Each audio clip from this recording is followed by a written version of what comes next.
ሰላም እንደምሰንብታችኋል። ሰሞኑን የወጣ አንድ ምርጥ መጽሐፍ ያነበብኩ ነበር። የእድሜ ገበያና ሌሎችም ይሰኛል ርዕሱ። ደራሲው አበረ ሽፈራው ነው። ባለፈው ዓመት የበርበሬ አውሎ ነፋስ የሚሰኝ መጽሐፍ አሳትሟል። እናም የእድሜ ገበያን በጣም ነው የወደድኩት። ፈልጋችሁ ገዝታችሁ እንድታነቡት እየጋበዝኩኝ ከዚሁ መጽሐፍ ውስጥ እጅግ የወደድኩትን ይህንኑ የእድሜ ገበያ የሚሰኘውን አጭር ታሪክ አቀርብላችኋለሁ። መጽሐፉ 12 አጫጭር ታሪኮችን የያዘ ነው። ደራሲው ይህ የእድሜ ገበያ የሚሰኘው ታሪክ ኢን ታይም በተሰኘው ፊልም ቆስቋሽነት መጽሐፉን ይገልጻል። በዚሁ አጋጣሚ ቻናሌ ግሩም ትረካ ሜምበርሺፕ መጀመሩን እያበሰርኩ ቻናሉን መደገፍ የምትፈልጉ ወዳጆቼ ሜምበርሺፑን እንድትቀላቀሉ ጋብዛለሁ። የእድሜ ገበያና ሌሎችንም ገዝታችሁ አንብቡ። አሁን ወደ ታሪኩ። የእድሜ ገበያ ከአበረ ሽፈራው ይቀጥላል። ይኸው የእድሜ ገበያ ከአበረ ሽፈራው። የዛሬ ዓመት ግድም አንድ እሁድ በጎረቤቶቼ ባሰለፈችና በዳኜ መሃል ከባድ ጸብ ተፈጥሯልና እናስታርቅ ብለውኝ በስንቱ ቶታ ለሽምግልና ወደ ቤታቸው ሄድን። የነዳኜ ቤት 2 ክፍል ሲሆን የሳሎኑ ጥበት ነፍስ ያስጨንቃል። አንድ ባለ 3 2 ባለ 1 መቀመጫ ሶፋዎች፣ የሶፋ ጠረጴዛና አንድ ጉርድ ኮሜዲኖ ታጭቀዋል። ወደ ጓዳ መግቢያው ላይ 2 በርጩማዎች አሉ። 100 ኪሎ የሚመዝነው ዳኜ በዚያ ቁመቱና ቦርጩ በተቀመጠበት ሳሎን ውስጥ 4 ሆነን ስንገባ ቤቱ ወዲያው መተላለፊያና መተንፈሻ ወደሌለበት ጠባብ እስር ቤት ተቀየረ። ተነባብረን ከቆምንበት መተንፈሻ ለማግኘት ቶሎ ቦታ መያዝ ነበረብን። እኔ ቀጠን ስለምል ከዳኜ ጋር ባለ 3 መቀመጫው ላይ ተዳበልኩ። የሶፋውን 2/3 ሞልቶ የተንሰራፋው ዳኜ ባስተረፋት ለሸንቃጣ ሰው እንኳን በማትበቃ ስፍራ ላይ ተሰንጌ ተቀመጥኩ። ዋለልኝና ባልቻ አንዳንድ ሶፋ ያዙ። ስንታየው ካሰለፈች አጠገብ በርጩማው ላይ ተቀመጠ። አሰለፈች ቡና ላፍላ ቁርስ ላቅርብ ብትልም ሁለቱንም ማከላክለን ወደ ሽምግልናው ገባን። ረጅም ሽምግልና ላይ የሚደረግ ዲስኩር ተቀባብለን ካሰማን በኋላ ስንታየው ዲስኩሩን ለማሳረክ እንግዲህ አሁን ዋለልኝም ባልቻም እንዳሉት መቼስ ለምን ግጭት ተፈጠረ አንልም። አብሮ ሲኖር እንግዲህ እንኳን ሰውና ሰው የራስ እግርም እርስ በርስ ይጋጫል አለ። ልክ ነው ባልቻ ተቀበለ። ይሄኔ ዋለልኝ ማውና ምን ለማለት ነው? እንደው ምን አገኛችሁ? ምን ነው ያን የመሰለ ፍቅር የተሞላው ትዳር ምን ሰይጣን ገባበትና ነው እኛ ሽምግልና እንድንቀመጥ ያደረገን ከማለቱ አሰለፈች ቀበል አድርጋ ሰይጣኑንም የፍቅሩንም ሙላት ተውትና ዋናው ጠባችን ለምን የወንድምሽን ሕይወት አተረፍሽ ማለቱ ነው አለች። እንዴት? እኔ ነበርኩ የጠየቅኩት። ከእድሜ 10 ዓመት ሸጬ ወንድሜ ኦፕራሲዮን አድርጎ በህይወት እንዲተርፍ ስላደረኩ ጧት ማታ ከመነዛነዝ አልፎ ጭራሽ ካልገደልኩሽ ማለት አመጣ። እኔ ለምን ነፍሱን አተረፍሽ አላልኩም። ሳትነግሪኝ እንዴት ይሄን ታደርጊያለሽ ነው። ዳኜ ጣልቃ ገባ። በገዛ እድሜ አንተ ምን አገባ? አሰለፈች ወደ ባሏ በመሬት እያየች መለሰች። እንዴ ሞት ካልሆነ እድሜ ልኬን ካንተ ጋር ኖራለሁ ብለሽ አይደል እንዴ ተጋባ ነው? እድሜሽን እያነሳሽ ለወደቀውም ለተነሳውም ከበተንሹ የቱን እድሜ ከኔ ጋር ልትኖሪ ነው? አልሰማልከኝ እንጂ ነገርኩ። ቁጭ ብዬ ከጎረቤት ጋር ቡና ማንቃረርበትን ሰዓት ነው የሸጥኩት አልኩ። በዚያ ሰዓት እንደሆነ አንተ ስራ ነህ፣ ከስራ ወጥተህ ማረቄ ቤት ነህ። ዛሬ ከኔ ጋር ስለምታጠፋው እድሜ ትዝ የሚል እድሜን ሸጬ የወንድሜን ነፍስ ሳድን ነው? ልብ በሉችን ሴት፣ ነገ አንተ ከተኛ በኋላ ያለውን እድሜን የሸጥኩት ልትለኝ አይደል? ቆይ እድሜሽን አከፋፍለሽ ጨርሰሽ አይበለውና ለኔ ቢያስፈልገኝ ምን ልትሰጪኝ ነው? ላንቺ ቢያስፈልግሽ ከየትኛው ጊዜ ላይ ጨልፌ ልሰጥሽ ነው? ጉሮሯችንን ለመድፈን ከጧት እስከ ማታ ከመባትልበት ሰዓት። ጥቂት እንዲህ ሲነታረኩ ከቆዩ በኋላ አንተም ተው አንቺም ተው ብለን ለወደፊቱ እንዲህ ያለውን ብርቱ ጉዳይ ቀድሞ እየተማከሩ ሊፈጽሙ ቃል አስገብተንና አስታርቀን ወጣን። ስለ እድሜ ገበያ እውነተኛነት አረጋግጬ ያወቅኩት ሱቅ በር ላይ በተንጠለጠለ ወይም በተለጠፈ የእድሜ ግዢና ሽያጭ እዚህ ይገኛል የሚል ማስታወቂያ ወይም በየትላልቅ ሞሎችና በዋና ዋና አደባባይ በሚገኙ የመስታወት ሱቆች ውስጥ እድሜ እንደ ውጭ ምንዛሬ ሲቸበቸብ በማየቴ ሳይሆን ከዚህ ካሰለፈችና ከዳኜ ጸብ ነበር። ከዚያ በኋላ ግን በየሬዲዮ ቴሌቪዥኑ ማህበራዊ ሚዲያውና ቢልቦርዱም ማየው የእድሜ ግዙና ሽጡ ማስታወቂያና ማባቢያ የገበያውን መድራት ነገረኝ። የገበያ ዘዴያቸው መቼም የትኛውንም ወገን የማይነቅ የማይምር የሞላለት የነጣ አፍላ ወጣት የጃጃ አዛውንት ሳይል ወደ እድሜ ገበያው ማሽን ጨምሮ የሚከትፍ ርህራሄ የለሽ እንደሆነ ማስተዋል ጀመርኩ። ሁሉም ማስታወቂያዎች የችግሮች ሁሉ መፍቻና ቁልፍ መፍትሄ እድሜን መሸጥ አድርገው ማሳየት ጀመሩ። ሰዎች ድሮ ወደ ገንዘብ የመቀየር አማራጭ ስላልነበራቸው እንደዋዛ የሚያጠፉትን ጊዜ በእድሜ አስልተው ወደ ገንዘብና ስኬት እንዲቀይሩት የሚጎተጉቱ በረከቱ። በስፋት ተወዳጅ የነበረው ማስታወቂያ ለምሳሌ አንድ ወጣት የአውሮፓ ኳስ የሚያይበትን፣ ካፌ የሚጎለትበትን፣ ድራፍት የሚገለብጥበትን፣ ሰክሮ የሚንገዳገድበትን፣ ከማያገባት ፍቅረኛው ጋር ላይታች የሚልበትን፣ ያለ ሥራ በዋዛ ፈዛዛ የሚንገላወድበትን፣ እሁድ ተጋድሞ የሚያባክነውን ዕድሜ ሰብስቦ ሲሸጥና የራሱ ድርጅት ከፍቶ በስኬት ማማ ላይ ሲሰቀል የሚያሳይ ነበር። ለወጣቷ ሴት ደግሞ ለወንዱ ከተሰራው ማስታወቂያ ላይ ድራፍት ቤቱንና ኳሱን አውጥቶ ጸጉሯ ላይ ጸጉርን ለመቀጠል፣ ጥፍሯ ላይ ሌላ ጥፍርን ለመደረብ፣ የተፈጥሮ ቅንድቧን አስመልጣ የውሸቱም በሰፊው ለመነቀስ በክለብ ጭፈራ ከማይሆናት ወንድ ጋር የምትላዘዝበትና የትም የምትጥለውን ጊዜዋን ሰብስባ በሸጠችው ዕድሜ ዘመናዊ አፓርትመንት ውስጥ እየኖረችና ዘመናዊ መኪና እየነዳች የተንቀባረረ ኑሮ ስትኖር የሚያሳይና ሴቱን ሁሉ በምኞት የሚያነድ ነበር። ዕድሜን መሸጥ የችግር ሁሉ መፍቻና ቁልፍ መፍትሄ ስላደረጉት ሰው ትንሽም ይሁን ትልቅ ችግር ሲያጋጥመው ዕድሜን ሸጦ ከዛ ችግር ለመውጣት ጥቂት እንኳን ማመንታት አቆመ። በርትቶ ዕቁብ ለመጣልና ለቁጠባ ትዕግስት አጣ። ቁጠባና ብድር አገልግሎት የሚሰጡ ተቋማትም ከስረው ተዘጉ። ለሀብታሙ ደግሞ ሳትበላው እንዳትሞት ነበር መልእክታቸው። ዕድሜ መግዛት ሞትን ከማዘግየት ሳይሆን ሞትን ከማሸነፍ አስተካክለው እየነገሩት ባለ ገንዘቡን አቅሉን እስኪስት አማለሉት። አንዱ የሚገርመኝ ማስታወቂያ አንድ ሀብታም ሀብቱን እያስፋፋ ያለ ገደብ እየተንቀባረረ አያት፣ ቅድማያት፣ ቅማያት፣ ቅምቅማያት፣ ምንጅላት ሲሆን ነበር የሚያሳየው። እርግጥ ገበያው እንደተጀመረ የነበሩ ማስታወቂያዎች የዛሬ ሻጭ የነገ ገዢ የሸጥከውን ዕድሜ ባገኘው ገንዘብ መልሰ ትገዛዋለህ እያሉ ለማማለል ቢሞክሩም ለድሃው ግን ከንቱ ሽንገላ ብቻ ነበር። አንዳንዶች ከመቆርቆር ይሁን ከገበያው ለመጠቀም አቆብቁቦ እርግጠኛ አይደለሁም ማን ምን ያክል ሸጠ፣ ማንስ ስንት ገዛ የሚለው ሊታወቅ ይገባል አሉ። መንግስት በዚህ ዙሪያ ያወጣው የግልጽነት አዋጅ ይሄ ለማንም እንዳይገለጽ ስለሚደነግግ ብለው ጀምረው ከዚህ ጥፎ አላቸው። ይሄ አሉን ሲላቸው በወር ስንት ሰው ምን ያክል ዕድሜ ሸጠ የሚለው በጥቅሉ ይነገረን አሉ። ገበያ ያዛባል፣ ቀውስ ያስከትላል ስለተባለ መረጃው ተከለከለ። ጥቂት አክቲቪስቶች ከጠበቆች ጋር ግንባር ፈጥረው ካልተገባ የዕድሜ ዝርፊያ ህዝቡን እናስጥለዋለን ብለው ተነሱ። በየማህበራዊ ሚዲያው የዘመቻቸውን ዓላማ ቢያሰራጩም የሚያስከፍሉት የኮሚሽን መጠን አነስተኛ እንደሆነ ቢያስተዋውቁም ሸጫለው ወይም ገዝቻለው የሚል ብቅ አላለም። በዚህ ተስፋ ሲቆርጡ የህብረተሰቡ የድብቅነት ባህል መልሶ ሊያጠፋው ነው የሚል ትንተና እዚህም እዚያም ያስደምጡ ጀመር። እኔ ግን ብዙዎች እየሸጡ ጥቂቶች እየገዙ እንደነበር በማያከራክር መንገድ እያየው ነበር። ለምሳሌ ያሰለፈች ባሸማገልናቸው ሰሞን በቶሎ ገረጀፈች። በሸጠችው ዕድሜ ሰበብ የመጣ መሆኑ ግልጽ ነበር። ይህንን ለውጥ ብዙም ማውቃቸው ወንድና ሴት ሰዎች ላይ ማስተዋል ጀመርኩ።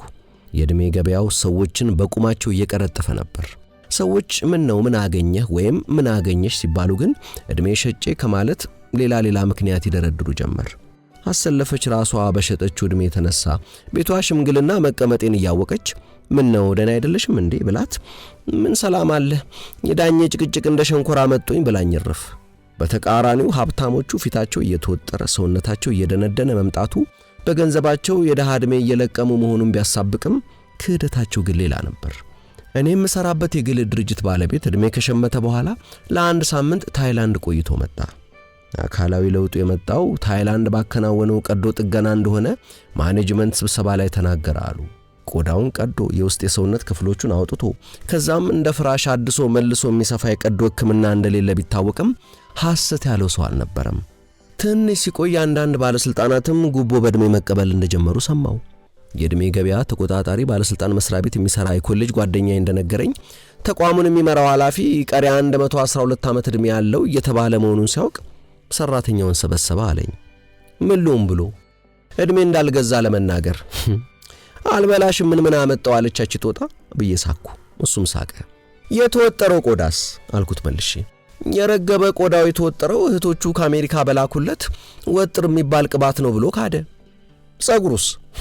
ጸጉሩማ ኑግ የመሰለው ከዛው ከአሜሪካ በተላከለት የማይለቅ የጸጉር ቀለም ነው ብሎ ደረቀ።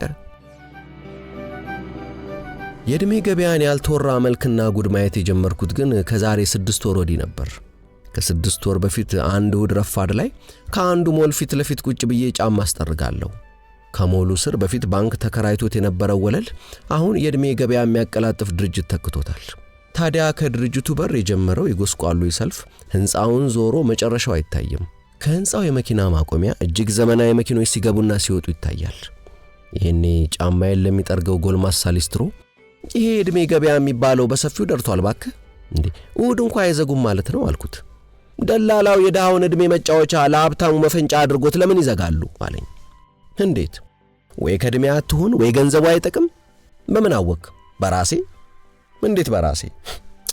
አምና ገበያው ሲጀመር ዕድሜ 25 ነበር። በዚያ ላይ ጠንካራ ጤነኛ አይምሮዬ ብሩህ ከሊስትሮ ስራው ጋር ደግሞ ሱቅ የሚያስንቅ በአነስተኛ የብረት ኮሜዲኖ የተሰራ ሱቅ በደረቴ ነበረኝ። ታዲያ ምን አገኘ? ደላላ። እንዴት? ቢሞላልኝ ስላሰብኳቸው የንግድ አይነቶች አጫወትኩት። ይሄን ያጅሪ አሁን ካለ ዕድሜ ላይ 15ቱን ብትሸጥ እኮ የራስን ንግድ የሚያስጀምር ገንዘብ ታገኛለህ። እኔም አማክርሃለሁ። በዚያ ላይ ደግሞ በአጭር ጊዜ ሸጥከውን ዕድሜ ትገዛዋለህ አለና አግባባኝ። እሺ እንዴት ጮሌ መሰለ። ወዲያው ተስማማው። ብቻ የሆኑ ወረቀቶችን አስፈረመኝ። ከዛ ገንዘቡ ሲመጣ እኔ ያሰብኩት እሱ ይሆናል ብሎ የነገረኝና ያገኘሁት ሰማይና ምድር። ቀለም መቀባቱን ቆም አድርጎ ብሩሽ በያዘው እጁ ሰማዩን በሌላኛው ምድሩን እያሳየኝ አዘንኩ፣ አለቀስኩ። ዝም አልክ ታዲያ? ምን ዝም እላለሁ? እሱማ ጥሩ ነበር። ሌላ ጥፋት ጨመርኩ እንጂ። እንዴት? እዛ ያሸጠኝ ደላላ ጋር ሄጄ ምን ይሻላል ማለት። እሺ በቃ የቀረውን 10ን ሽጥና ይሞላልሃል አለኝ። ምን ያድርጋል ታዲያ እሱን ሸጬ የሚረባ አልሆነም። አንዲት አነስተኛ ሱቅ ተከራይቼ ሞከርኩ። 6 ወር ሳይሞላ ከስሬ ዘጋው። ዕድሜ ግን ከ25-50 ደረሰ። እንደነገሩኝ የቀረኝ 7 ዓመት ነው። እሷንም ሊስትሮኜ ልጨርሳት ነው። አተርፋለሁ ብዬ ምን የመሰለኝ ሱቅ በደረቴንም አጣሁ። ያሳዝናል አልኩት። ሌላ ምለው ነገር አልነበረም። የኔንቶ አትክልት ቤት ያለው ዘመዴ ደግሞ የባሰ ነው። ምን አደረገ? ተው ከኔ ተማር እያልኩት ለንግድ ማስፋፊያ ካልሸጥኩ አለ። አይሆንም እያልከው? ታዲያ ደላሎቹ ምን እንዳስነኩት አላውቅም። እሱ ምኞት የሚለው እኔ ግን ቅጀት ያልኩት 5-6 አትክልት ቤት በየቦታው ስለመክፈት ያወራ ጀመር። አይ እንዴት ሆነ ታዲያ አልኩት። ሸጠ። የሸጠው ዕድሜ ግን የአትክልት ቤቱን ስም በባለ መብራት ሰሌዳ ላይ ለማጻፍ ብቻ የሚበቃ ነበር። አሁን እሱ 3 ዓመት ቀርቶታል። የ1 ዓመት ከመንፈቅ መንታ ልጆቹን ስሞ ሳይጠግብና ገና 5 ዓመት ሳይሞላቸው ሊሰናበት ነው እንግዲህ። ይሄ ደግሞ ከባድ ነው አልኩ። በጣም ብሎኝ በዝምታ ወደ መቦረሹ ገባ። ዝምታችን ሳይሰበር ጫማዬን ጠርጎ ጨረሰ። ምን ብዬ እንደምሰናበተው ስላላወቅኩ አንድ ቃል ሳልተነፍስ ሂሳቡን ከፍዬና ባንገት ንቅናቄ ተሰናብቼው ሄድኩ። ማታ ሰፈር ስደርስ ባንክ የሚሰራው ጎረቤቴ መኪና ገዝቶ ሲያስመርቅ ደረስኩ። በጣም ደስ አለኝ። ሁሌ በታክሲ ሰልፍ ከሚማረረው በላይ የገርል ፍሬንዱ መኪና ግዛ እንጂ ጭቅጭቅ መተንፈሻ እንዳሳጣው ያጫውተኝ ስለነበር ሁለት ወፍ በአንድ ድንጋይ ሆነለት ብዬ በማሰቤ ነበር መደሰቴ። እንደደረስኩ የገዛው ርካሽ ሻምፓኝ ተከፈተ። በውሃ ትለቅ እያልን አንዳንድ ሲኒ እንደጠጣን ሻምፓኙ አለቀ። የሻምፓኙን ማለቅ ሲያዩ ጎረቤቶቻችን በሙሉ በአንድነት ውልቅ ብለው ወጡ። የተንጠባጠቡ ለመሄድ ያክል እንኳን ይሉኝታ አልነበራቸውም። እኔ ብቻ መቅረቴን ሳይ እኔ እንግዲህ ብዙ ወጪ አውጥቻለሁ፣ ለደስደሱ አንተ ቢራ እንድትጨምር ፈርጄብሃለሁ አለኝ። ምን ችግር አለው ብዬ ከሰፈር ግሮሰሪ ቀዝቃዛ ቢራ አስመጣው። እሱም በጸጥታ እየተጎነጨን ትንሽ እንደቆየን በድንገት አይኑን ከተከለበት ጣሪያ ላይ ሳያነሳ ስንት የተገዛች ይመስልሃል ሲል ጠየቀኝ። የመኪናዋ የገበያ ዋጋ ይሆናል ያልኩትን ግምት ነገርኩት። አይኑን ከጣሪያው ወደኔ መልሶ አይደለም አለኝ። አይኑ ከወትሮ ቀልቶና ፈዞ ነበር። አሁን ሳስበው አይኑ ውስጥ የነበረው ስጋትና መታከት ነበር። ስንት ነው ታዲያ አልኩት። ነገረኝ። ደነገጥኩ። ይህን ሁሉ ገንዘብ ከየት አገኘ? እድሜን ሸጬ እንዳትለኝ ብቻ። ምን አለበት? ለመኪና ምን ችግር አለው?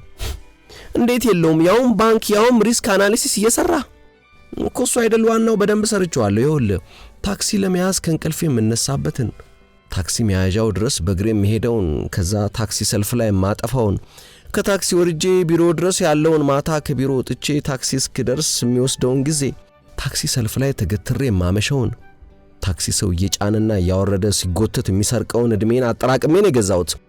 መኪናው ይሄን ሁሉ ጊዜ ቆጥባል። ገባህ? አወራሩ እንኳን እኔን ሊያሳምን ራሱም እንዳላመነበት ያስታውቃል። ድምፁ ልሙጥና የታከተ ነበር። እሺ ያልከው ልክ ነው እንበል። ይሄ ሁሉ ተደምሮ የመኪናውን ዋጋ ይሸፍናል? አይሸፍንም። ታዲያ የቀረውን እንዴት አደረክ? ከቢሮ ተበደርኩ። በአንተ ደሞዝ የመኪናውን ሩብ ይችል ነው። ከፋዘርና ከማዘር ትንሽ ተበደርኩ። ምን ያላቸውን ትንሽ ጥሪትና ትንሽ እድሜ። እንዴ ከዚያ ትንሿ ሲስተሬ ትንሽ እድሜ ሸጣ ሞላችልኝና ተገዛ። ይሄ ሁሉ ለመኪና? በእናትህ አይኑ ላይ ሊዘረገፍ የተከማቸ እንባ ነበር። ለምን? በቃ ወዳታለሁ። በመኪና ምክንያት ላጣት አልፈልግም። በዚያ ላይ ደግሞ ከሥራ ሰዓት ውጪ ራይድ እየሸቀልኩ የነፋዘርንም የቢሮዬንም ዕዳ ባጭር ጊዜ ከፍላለሁ። ራይድ እየሰራ እንኳን የተሸጠውን የቤተሰቡን ዕድሜ ሊያስመልስ የቢሮውን ዕዳ ለመመለስ ብቻ በትንሹ 5 ዓመት እንደሚፈጅበት አውቃለሁ። እንዲህ ብዬ ተስፋ ላስቆርጠው ስላልፈለኩ ግን ዝም አልኩ። የያዝኩትን ቢራ ጨርሼ ስነሳ ያረገዘውን ባፈንድቶ በጎንጩ ላይ የወረደ መሆኑን እንዳላይ ፊቱን አዙሮ ግድግዳው ላይ ካለው የሁለተኛ ዲግሪ የምረቃ ፎቶ ላይ አይኑን አድርጎት ነበር። ደህና ደር ብዬ ወጣሁ። ቤቴ ገብቼ አልጋ ላይ በወጣም እንቅልፍ በቀላሉ ሊወስደኝ አልቻለም። ስገላበት ቆይቼ ሌሊት 9 ሰዓት ሲል ድካም አሸንፎኝ ተኛሁ። በማግስቱ ጠዋት እንደምንም ከመኝታዬ ተነስቼ ወደ ሥራ ለመሄድ ታክሲ ተራ ደረስኩ። ታክሲ የሚይዝበት ቦታ አንድ የእግር ኳስ ሜዳ የመሰለ ነው። ከአዲስ አበባ 4ቱ ጫፎች አንደኛው ነው። ወደ መሃል አዲስ አበባና ወደ 3ቱም የከተማዋ ጫፎች ለሚደረጉ ጉዞዎች መነሻም ነው ይሄ ቦታ። እንደተለመደው ሁሉም የታክሲ ሰልፍ እንደ ቀሽም የሴት ሹሩባ እየተወላገደ ሄዶ መጨረሻ ላይ ሲደርስ ችፍርግ መስሏል። አንዱ ሰልፍ ከሌላው ጋር ስለሚጠላለፍ ሰልፉ የየትኛው መስመር እንደሆነ ደጋግሞ ማጣራት ይጠይቃል። እኔም 3 አጣርቼ ተሰለፍኩ። ሰልፎቹ መሃል ከወትሮ በተለየ እየተሽለኮለኩ ብሮሸር የሚያድሉ ጠባቃ ሱፍ በቀጭን ክራቫት ያደረጉ ቀጫጭን ወንዶችና አጫጭር ቀሚስ በለበሱ ባለቀጫጫ እግር ሴቶች ተወሯል። የዕድሜ ደላሎች ናቸው። የዕድሜ ደላሎች እንደሆኑ ሁሉም ያውቃል፣ ግን እንደማያውቅ ይሆናል። አንዱ ከጎናችን ካለ ሰልፍ ላይ ቆመ የሌላ ታክሲ ተሳፋሪ ማንነታቸውን እያወቀ ምንድናቸው እነዚህ ደግሞ አለ። የዕድሜ ደላሎች መሰሉኝ። ከጎኑ ያለው መለሰለት። እርግጠኛ ባለመሆን እንደማያውቅ ለመሆን እየዳዳው ነበር። እነዚህ ሁሉ መልሶ ጠየቀ። የአንድ ድርጅት መስለው ነው? ዩኒፎርማቸውን አታየም እንዴ? ቢያንስ የ10 ድርጅት ይሆናሉ። 10 የዕድሜ ገበያ የሚያቀላጥፍ ድርጅት አለ ማለት ነው? ጠየቀ። ከኔ ፊት የተሰለፈው ሰውዬ ጣልቃ ገባና 10 ምን አላት? ትናንት አንዱ ዜና ሰማው ብሎ ፍቃድ ያገኙ 120 እንዳለፉ ነው የነገረኝ። ጉሮሮውን ሳለና ከነዚህ ግማሾቹ የሰፈር ደላላ የነበሩ ናቸው ብሎ ጨመረ። ይሄኛው እውነቱን ይመስላል። በኋላ በእርግጥ እኔ እንደሰማሁት ከነዚህ ውስጥ ብዙዎቹ ቦሌ፣ ሳር ቤትና መካኒሳ ውድ ምግብ ቤቶችና ቅንጡ ስጋ ቤቶች በር ላይ የሪል ስቴት ገበያንና አፓርትመንት ሽያጭ ላይ ሲለፉ የከረሙ ነበሩ። በኋላ ለሀብታም ቤት ከመሸጥ የደሃን ዕድሜ ማሸጥ ቀላልና ትራፊ ሆኖ ስላገኙት የሽያጭ ዘርፍ ለውጥ ያደረጉ ናቸው። ከኋላ የተሰለፈች አንዲት ብሮሸሩን ስታገላብጥ የቆየች ቆንጆ ሰልካካና ጥርት ያለ ፊት ያላት ወጣት ሴት አይዞሽማ አንዳንድ ነገር አመቻችቼ የተባለው ስፔሻሊስት ጋር እንሄዳለን ደናዋይ ብላ ስልኳን ስትዘጋ ሰማው። ወዲያው ብሮሸር የሰጠቻትን ሊጠርታ ዝቅ ባለ ድምጽ ስልክ ትሰጪኝ ወይም ካርድ አለሽ አለቻት። ደላላዋ ቅሽቅሽ ያለች ብልጣብልጥና አይና ወጣ ብጤ ነበረች። እኔ ራሱ ብሮሸር ልትሰጠኝ ብላ 3 ጊዜ ክፍ ብያባረራት ለ4ኛ ጊዜ እንደ ጦስ ዶሮ ስትዞረኝ ነበር። አዎ ይኸውልሽ በዚህ ስልክ በማንኛውም ሰዓት ልትደውይልኝ ትችያለሽ ብላ ስልኳን የያዘውን ካርድ ከመስጠቷ በፊት ድምጿን ዝቅ አደረገችና ምን መሰለሽ ሙዬ ብሮሸሩ ላይ ያልተጠቀሰ ግን አዲስ ፓኬጅ አለን። ግራና ቀኝ አየት አደረገች። ቀጥሎ በሹክሹክታ የሆነ ያልተሰሙኝን ነገሮች ስትላት ቆየች። ከዚያም በቃ እስከ ነገ እንደምንም ጠብቅሻለሁ፣ እስከ ነገ ከሰዓት ካልደወልሽ ግን ያው ብሮሸሩ ላይ ያሉት አማራጮች ብቻ ነው የሚቀሩሽ ብላ ካርዱን ሰጥታት ሄደች። እናቷን ለማትረፍ እድሜዋን ልትገብር እንደሆነ ገባኝ። ድባቴ ውስጥ ገባው። ድባቴ ውስጥ የገባሁት ያን የመሰለ ቁንጅና ገና በማለዳ ሊረግፍ መሆኑን ስላሰብኩ ይሁን ወይም ደግሞ እኔ እንደሷ እድሜን የምሸጥለት ሰው በህይወቴ ውስጥ ስለሌለ እርግጠኛ አልነበርኩም። እኔ ወፍ ዘራሽ ነኝ። እናትና አባቴ በልጅነቴ ስለሞቱ አዲስ አበባ አምጥታ ያሳደገችኝ አክስቴ ናት። እድሜ ለኔ በል የማንም እረኛ ሆነ ነበር የምትቀረው እያለችና ውለታ እየቆጠረች ብትመጻደቅብኝም ቢያንስ አስተምራኛለች። ሌላኛው አጎቴ ሀብታም 2 ሆቴል አዲስ አበባ ውስጥ ያለው ነው። እሱንም ማሳደግበት አቅም የለኝም ብሎ እንዳልተቀበለኝ ከሰማው ወዲህ ያክስቴ መመጻደቅ ብዙም የሚያስከፋኝ ሰው አልነበርኩም። እሱን ግን አምርሬ መቀየም ብቻ ሳይሆን እጸየፈዋለሁ። ኮሌጅ ጨርሼ ስራ እንዳያስኩ አክስቴ በጠና ታመመች። መታመሟን ነግሬ ውጭ ያሉት ልጆቿ ተሰባስበው እንዲመጡ አደረኩ። ትንሽ እንደከረመው አክስቴ በሽታው እየጠናባት ይመጣና እንደማትተርፍ ታወቀ። ታዲያ የጤናዋ ሁኔታ ዛሬን ውላ ታድር ይሆን ከሚባልበት ባንዱ ቀን ከሥራ ስመለስ የውጭው የብረት በር ቁልፍ አልሰራና ልከፈት ይለኛል። አንኳኳሁ። ያክስቴ ትልቁ ልጅ ከፈተ። ልገባ ስል በሩን አንቆ እንደያዘ ቆየኛልና እዛው በር ስር ተቀምጦ ሲጠብቀኝ እንደዋለ የገባኝን ሻንጣ ጎትቶ አቀበለኝ። ቀጥሎም የዚያ ቤት ኑሮዬ እንዳበቃ ነግሮ አሰናበተኝ። ሰበቡ ግልጽ ነበር። ስትሞት ውርስና ንብረት ፍለጋ ይመጣል ብለው ስለፈሩ ነበር። ስለዚህ እኔ ሞቱ የሚያሳስበኝ መታመሙ የሚያስጨንቀኝ ዘመድ ወይም እንደ ጎረቤቴ መኪና ለመግዛት ዳውስ ምገባላት ፍቅረኛ የለችኝም። ኑሮዬ ቀላልና ልሙጥ ነው። እድሜ ገበያም ያስወጣ ፍቅርም ራእይም አልነበረኝም። ከገባውበት ድባቴና የሐሳብ ትብታብ የወጣሁት ከፊቴ የተሰለፈ አንድ ጎልማሳ አሁን የሁሉ ቢልቦርድ እዚህ ጋር ምን ይሰራል ሲል ነበር። ዙሪያ ገባውን ሳይ እውነትም የታክሲና አውቶቡስ መጠበቂያ ዙሪያ ከተኮለኮሉ 3 ግዙፍ ቢልቦርዶች የመብራት ምሰሶች ላይ ከተገጠሙት 8 ደቃቃ ስክሪኖች በተጨማሪ ሌላ አንድ ትልቅ ቢልቦርድ በግንባታ ላይ ነበር። የእድሜ ገበያ ግዢና ሽያጭ የሚያከናውኑ ድርጅቶች ፍላጎት በመጨመሩ ልዩ ልዩ የቢልቦርድ ግንባታዎች እየተካሄዱ እንደሆነ የከተማ አስተዳደሩ የፌስቡክ ገጽ ላይ እንዳነበብኩት ትዝ አለኝ። እንደተለመደው የማስታወቂያዎቹ ይዘት አጓጊ ነበር። ቦታው የታክሲና የአውቶቡስ ተሳፋሪዎች የሚኮለኮሉበት እንደመሆኑ ማስታወቂያዎቹ እድሜ ግዢን ሳይሆን የእድሜ ሽያጭን የሚያበረታቱ ነበሩ። ተራዬ ደርሶ ተሳፈርኩ። ታክሲ ውስጥ ሁሉም የተቀበለው ብሮሸር ላይ እንዳፈጠጠ ነበር። ከዛሬ 2 ወራት ወዲህ ኑሮ እሳት ሆነ። ዋጋ ያለ ከልካይ ሽቅብ ሲጦስ ገንዘብ ብቻ ሳይሆን እድሜም ጥንቡን ጣለ። ሀብታሞቹ ይህን አጋጣሚ ተጠቅመው ከሚፈቀደውና ከሚገባቸው በላይ እድሜ በግዢ ማጋበስ ጀመሩ። ደላሎቹ እንደ ልጅ እያጓጉና እያባበሉ ይሸጡላቸው እድሜ ይዞት ስለመጣው ጣጣ ሀብታሞቹ የሚያውቁት ጉዳይ አልነበረም። እኔም በምድር ላይ የቀረው የዚያ የከይሲ አጎቴ ስሙ ደረሰ ይባላል የሱ ሚስት ኪዳን እስክትደውልልኝ ድረስ ትንሽ ፍንጭ እንኳን አልነበረኝም። አንድ ሰንበት ጠዋት ሞባይል ድዝ እያለ ከእንቅልፌ ቀሰቀሰኝ። ኪዳን ነበረች። ሰላምታ ከተለዋወጥን በኋላ ለብርቱ ጉዳይ ፈልጌህ ነው እባክህን ዛሬ ብቅ በል አለችኝ። በሰላም ጉዳዩ በስልክ ማለቅ ከቻለ አሁን ብትነግሪኝ አልኳት። እንዳልኳችሁ እንኳን ተራ ጉዳይ ቢታመም ጣር ቢይዘው አደጋ ቢደርስበት በእሁድ ምድር ስለተደወለልኝ ብቻ ጉዳዩን ሳልጠይቅ ብድግ አድርጎ የሚወስደኝ ምንም አይነት ውለታ የለብኝም። በስልክ የሚሆን አይደለም ደግሞም አስቸኳይ ነው አለችኝ። ምን ነው አጎቴ ሰላም አይደለም እንዴ? ላፌ ነው እንጂ የጠየቅኩት ክልትው ቢልም ግድ አልነበረኝም። እጅግ ስግብግብ ንፉግና ክፉ ነው። ሰላም ነው ባክለኔ ብለ ግድ የለህም አላቆይህም። አጎቴን እንደምጠላውና ለሱ ጉዳይ እንደማልነቃነቅ ስለገባት ነው ለኔ ስትል ማለቷ። እሺ መጣው ብዬ ስልኩን ዘጋው። እግሬን እየጎተትኩ ለባብሽ ወጣው። ቤታቸው ስደርስ አጎቴን የሚመስል ሰው ሳሎን ሶፋ ላይ ተቀምጦ አየው። ቀረብ ብዬ ሳየው የዛሬ 20 ዓመት አሜሪካ የገባው የመጀመሪያ ልጁ ነው።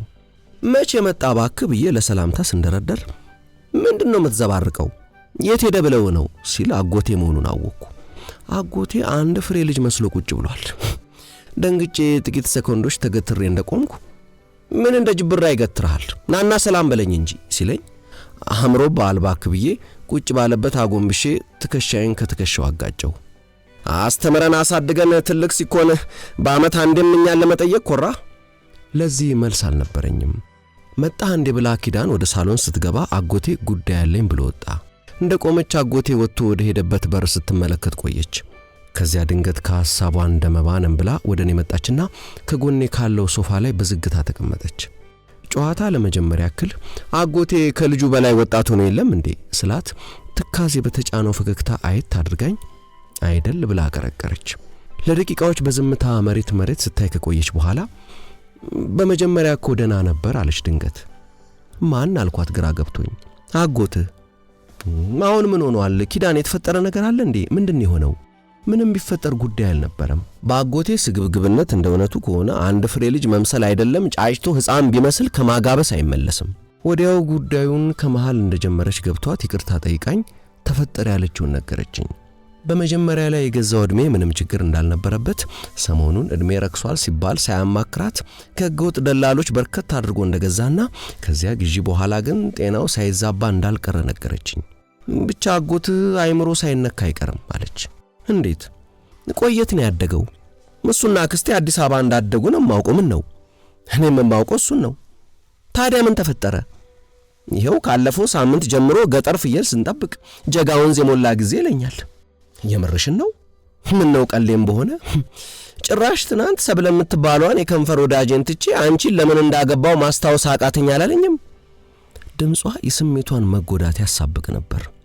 እንቆይ እስቲ ያልኳትና የእድሜ ገበያ ተቆጣጣሪ ባለስልጣን የሚሰራው ጓደኛዬ ጋር ደውዬ ያጎቴ ሚስት የገጠማትን ነገርኩት።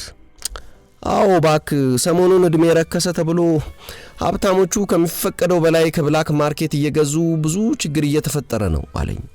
ምን አይነት ችግር? እድሜውን የሸጠው ሰውዬ የልጅነት ትዝታና ትውስታውን አብረው እየወረሱ ከቤተሰብ ጋር አለመግባባት እየተፈጠረ ነው። አመስግኘው ስልኩን ከዘጋው በኋላ ጓደኛዬ ያለውን ለኪዳን አስረዳኋት። ለጊዜው ፎይታ ያገኘች ብትመስልም ከጭንቀቷ ግን የሚያላቅቃት አልነበረም። ትንሽ ከተጨዋወትን በኋላ ለሚቀጥሉት 2 ሳምንታት ስራ ፊልድ ስለምወጣና ስራ ስለሚበዛብኝ ስልክ ብትደውል ላላነሳ እንደምችል ነግሬያት ተሰናብቻት ወጣሁ። እውነቱ ግን 2 ሳምንት ፍቃድ ስለወሰድኩ እንዲህ ያደረገው እንዲፈለጠው እያለች በማያገባኝ ጉዳይ ሰላሜን እንዳትነሳኝ ነበር። ወጥቼ ታክሲ መያዣው ጋር እስክደርስ ማስበው ያጎቴን ጤና ማጣት ወይም የሚስቱን ጭንቀት ሳይሆን በአጎቴ ክፋት ላይ እድሜ ሲቀጠል ስለሚበረታው የደሃ ስቃይና እንግልት ነበር። ወደ ቤት የሚወስደኝ ታክሲ አግኝቼ ስገባ ረዳቱ ጥሪውን 3 ሰው የቀረው ከሚለው 2 ሰው የቀረው በራሪ 2 ሰው የቀረው ወደሚል ቀየረው። በራሪ ከእድሜ ገበያ ወዲህ ለታክሲ ጥሪ ነፍስ ዘርታ በስፋት መዋል ከጀመረ ሰንብታ ነበር። እንደገባው ከተሳፈሩት ገሚሶቹ መነጫነጭ ጀመሩ። አንዷ በብስጭት እንዴ በራሪ አላለም ነበር እንዴ ስትል፣ ሌላው ቀበል አድርጎ በቆመበት ሽቅብ ሊበር ይሆናል አለ። የሳቀለት አልነበረም። እሱም በቀልድ ለማለቱ እርግጠኛ አልነበርኩም። ብቻ ወንበራቸው ላይ እንዳሉ ይቁነጠነጣሉ። እነዚህ ትርፍ ያሉትን ጊዜ ከእድሜያቸው ላይ ሸጠው ቶሎ ለመኖር ከሚጣደፉት መሃል ይሆናሉ ስላሰብኩ ወዲያው ቀኑ እሁድ መሆኑ ትዝ ሲለኝ በእርግጠኝነት የረፍት ቀን አያስፈልገንም ያሉና እሁዳቸውን ሰብስበው የሸጡ ናቸው ብዬ ደመደምኩ።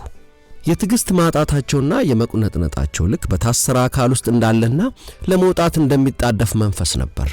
ነፍስ የሚረብሽና የሚያስጨንቅ ነገር ነበረው። መጨረሻ ላይ ወርደው ሌላ ታክሲ እንደሚገቡ ማስፈራራት ሲጀምሩ ወያላው ጥሪውን አቁሞ ታክሲው መንገድ ጀመረ። ተሳፋሪዎቹን ሽሽት ፊቴን እንደ ዝንብ መስታወት ላይ ለጥፌ ውጪውን ማየት ጀመርኩ። ሽሽት የተሳካ አልነበረም። መንገዱ በአካልም በመንፈስም በሚጣደፉ ሰዎች ተሞልቷል። ቀኑ ፈጽሞ ማውቀውን እንደ ቀንዳውጣ እየተሳበ አላልቅ የሚለውን እሁድ አልመስልሃለኝ። መንገድ ላይ በጥድፊያ የሚሮጡ የሚጋፉ በስርዓት መተላለፍ አቅቷቸው በሚጋጩ ሰዎች ተሞልቶ ነበር። ቤቱ የቀረሰው ያለ አይመስልም። በዚህ ሁሉ ትርምስ መሃል ለወትሮ በሰው የሚሞሉት ካፌዎችና ድራፍት ቤቶች ጭር ብለው ነበር። ለራሴ ሰው ጊዜውን በዋዛ ፈዛዛ ላለማሳለፍ አምሯል ማለት ነው አልኩ። ይህን ስል ጠዋት ከቤት ስወጣ ያሰለፈችና የዳኝ ነፍስ አባት ወለተ ማርያም ቤተ ክርስቲያን የምትስሚበትን ሰዓት ትርፍ ነው ብለሽ ሸጥሽው መስሎሽ ነው እንጂ ፈጣሪሽን ነው በገንዘብ የለወጥሽው አይ እያሉ የወጡት ትዝ አለኝ። ረፍቴን በቤቴና ከሰፈር ሳልርቅ በጸጥታ ነበር ያሳለፍኩት። ከኪዳን 12 የስልክ ጥሪዎች አንዱንም አላነሳውም ነበር። ከ2 ሳምንት ረፍት በኋላ ትናንት ወደ ሥራ ተመለስኩ። ትናንት ከቤት ወጥቼ ታክሲ ተራ ስደርስ የደላሎቹ ግርግርና ብዛት እጅጉን ቀንሶ ጠበቀኝ። ሁሉም የታክሲ ሰልፎች ላይ ግን የተሳፋሪው ብዛት እንዳለ ነበር። ሰልፎቹ በአጭር ጊዜ ውስጥ መገርጀፋቸው በሚያስታውቅ ሰዎች መሞላታቸውን አየሁ። ደላሎቹ አብዛኛውን ሕዝብ ዕድሜውን አሽጠው መጨረሳቸውንና ገበያው መቀዛቀዙን የሚያሳይ ነበር። አሁን ወርወር የሚሉት ትራፊ ለመልቀም ነበር። አይኔ በአካባቢ የነበረውን የታክሲ ተሳፋሪ አዳርሶ ሲመለስ ከፊቴ የተሰለፈች ሴት ላይ ተተክሎ ቀረ። ናውቃታለሁ፣ የማውቃት ቦታ ግን አልመጣልህ አለኝ። ለማስታወስ ደጋግሜ ዘለግ ላለ ጊዜ ያፈጥባት ጀመር። ሴቲቱ ባፈጠጥኩባት ቁጥር ግድ በሌለው ሁኔታ መለስ ብላ ታየኝና መልሳ አይኗን መሬት ላይ ተተክላለች። መልኳ አልመጣል ሲለኝ አይኔን ከፊቷ አንስቼ ወደ ግርግሩ መለስ ሳድርግ ያችን ቀዥቃዣና ነዝናዛ ደላላ አየኋት። እሷም ወደኔ አቅጣጫ አይኗን ወርወር አደረገች። ወዲያው ከኔ ፊት ያለችውን ሴት ስታይ እንደ መበርገግ አለችና አንድ ሚኒባስ ጀርባ ሄዳ ተሸሸገች። ይህች አይናውጣ ምን ሆና ነው ብዬ ማሰብ ስጀምር የሴቲቱ ሞባይል ስልክ ጮኸ። ቁጥሩን እያየች እጇ ላይ ይዛው ትንሽ ከቆየች በኋላ አይኗን ከደን አድርጋ አነሳችው። ሄሎማ አለች። ከወዲያ ምን እንዳሏት አይሰማም።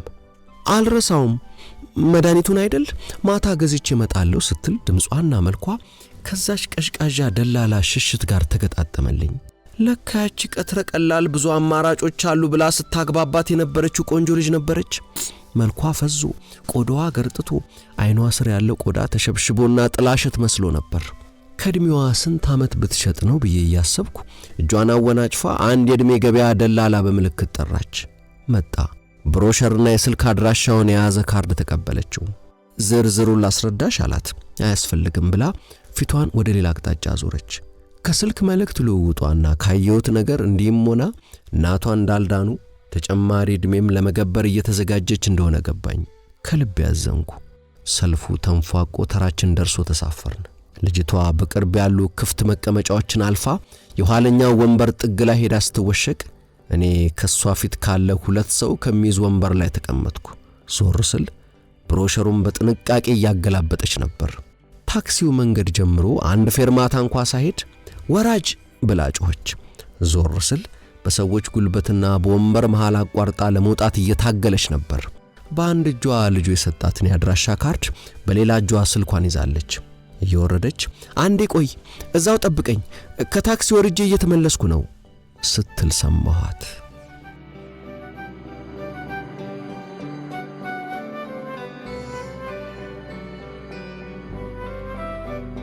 ውድ የቻናሌ ተከታታዮች የሰማችሁትን እንደወደዳችሁ ተስፋ አድርጋለሁ። ቻናሌ ግሩም ትረካ ሜምበርሺፕ ጀምሯል። ቻናሌን መደገፍ የምትፈልጉ ወዳጆቼ ሜምበርሺፑን ተቀላቀሉ። ይህንን የሰማችሁትን ታሪክ እንዲሁም ወደ ቻናሌ ጎራ ብላችሁ የምትወዷቸውን ታሪኮች ለወዳጆቻችሁ ማጋራቱን አትርሱ። ሰብስክራይብ ያላደረጋችሁም ሰብስክራይብ አድርጉ። ሰላም።